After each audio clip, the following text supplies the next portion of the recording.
चुनावों में धन और किसी भी बाहुबल का प्रयोग ना हो, ये भी उनकी मांग थी। पुलिस को उनका कहना था कि सेंसिटाइज किया जाए कि किसी भी प्राइवेट प्रॉपर्टी पर, घरों पर अगर झंडे लगे हैं या कोई चुनाव की प्रक्रिया है तो उसको जबरदस्ती ना हटाएं। अगर उसने परमिशन दी है प्राइवेट व्यक्ति ने तो ना हटाएं। ये भी कहना था उनका कि गाड़ियों पर से झंडे अगर जो स्वीकृत गाड़ियां हैं उनमें से ना हटाया जाए प्रचार की। जो स्टेट पार्टीज हैं उसमें बहुजन समाज पार्टी, समाजवादी पार्टी और अपना दल। तो इन लोगों ने क्या कहा हमसे, ये मैं पहले आपको बताऊंगा, और उनकी क्या मांगे थी और उनकी क्या आशंकाएं थी, और उसके बाद उस पर हम क्या करेंगे ये भी मैं आपको जवाब दूंगा बीच में। तो सबसे पहला उनका कहना था कि चुनाव आयोग द्वारा जो हाई स्टैंडर्ड्स स्थापित किए गए हैं स्वतंत्र और निष्पक्ष चुनाव कराने के, उनका और पालन सख्ती के साथ में उत्तर प्रदेश में किया जाए। 2024 के चुनाव में लेवल प्लेइंग फील्ड उनके लिए सुनिश्चित की जाए। प्रशासन में जो नीचे के स्तर के पदाधिकारी हैं, जो डीएम्स और एसपीस के नीचे के स्तर के पदाधिकारी हैं, वो भी निष्पक्ष तरीके से काम करें। उनको इस तरीके की सेंसिटाइजेशन की जाए, ताकीद दी जाए, और चेतावनी देनी है तो चेतावनी दी जाए। पुलिस और सभी महकमे के लोग बिल्कुल निष्पक्षता से और लेवल प्लेइंग फील्ड के तरह से काम करें। चुनावों में धन और किसी भी बाहुबल का प्रयोग ना हो, ये भी उनकी मांग थी। पुलिस को उनका कहना था कि सेंसिटाइज किया जाए कि किसी भी प्राइवेट प्रॉपर्टी पर, घरों पर अगर झंडे लगे हैं या कोई चुनाव की प्रक्रिया है तो उसको जबरदस्ती ना हटाएं। अगर उसने परमिशन दी है प्राइवेट व्यक्ति ने तो ना हटाएं।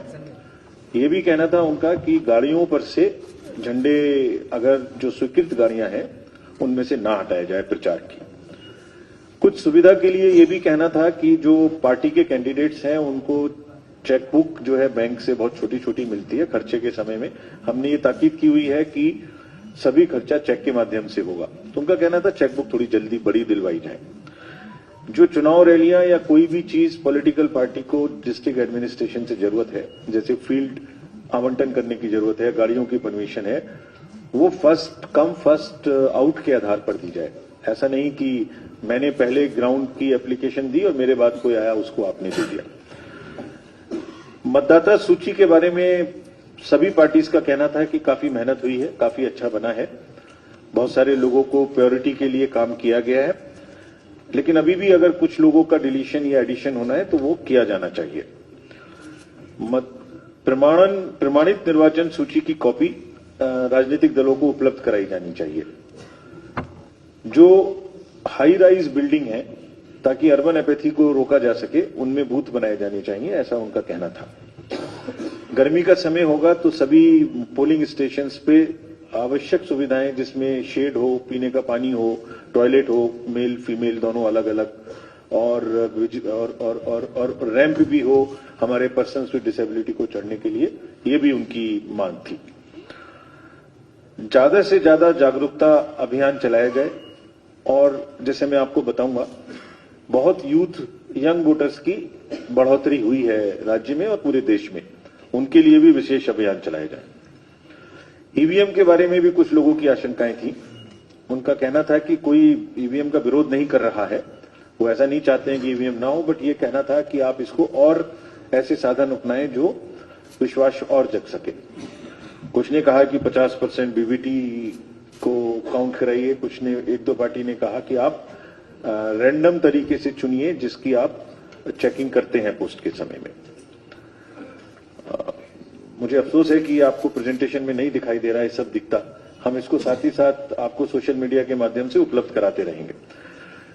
ईवीएम का मूवमेंट सरकारी गाड़ी में हो, सबकी ये मांग थी। वोटिंग के बाद उसके बाद में प्रोसेस में वीडियो वैन्स जो हैं पॉलिटिकल पार्टी को मिलती हैं, वो उनकी परमिशन जल्दी से जल्दी मिले। वोटिंग के समय में कुछ लोगों का डुप्लीकेट वोट डालने का इंपर्सोनेशन होता है, उसको रोका जाए। किसी पोलिंग एजेंट को बाहर न निकाला जाए। वोटिंग के बाद में जो कितने वोट उस बूथ पर पड़े, इसकी सूचना फॉर्म 17C में पॉलिटिकल पार्टीज को दी जाए, ताकि जब काउंटिंग का समय आए तो वो देख सकें कि जितने वोट पड़े थे उतने ही काउंटिंग के समय निकल रहे हैं। काउंटिंग के हर राउंड में उनके पोलिंग एजेंट्स का दस्तखत कराया जाए, ताकि एक एक आधार बना रहे, विश्वास बना रहे। पोस्टल बैलेट की गिनती पहले की जाए।